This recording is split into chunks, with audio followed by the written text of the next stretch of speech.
ಛೇ, ಅನ್ಯಾಯವಾಗಿ ನಿಮ್ಮಿಬ್ಬರಿಗೂ ನಾನ್ ಭಯ ಹೋಗಾಗೋಯ್ತು.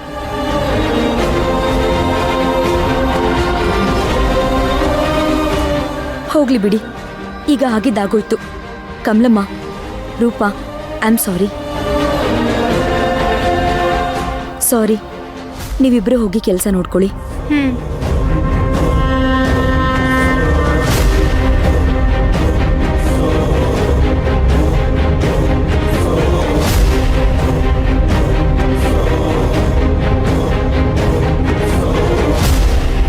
ಪುಟ್ಟ, ಹೋಗ್ಬಿಟ್ಟು ಒಂದು ವೈಟ್ ಶೀಟ್ ಮತ್ತೆ ಪೆನ್ ತಗೊಂಡ್ ಬರ್ತೀಯಾ? ಬೇಗ.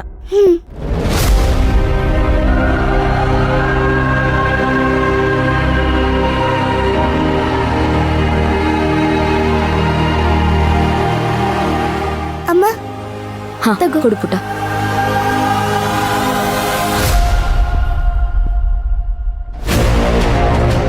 ಅಣ್ಣ, ನನ್ನ ಜೀವನದಲ್ಲಿ ಮತ್ತೆ ಒಂದು ಗೊಂದಲ ಶುರುವಾಗಿದೆ.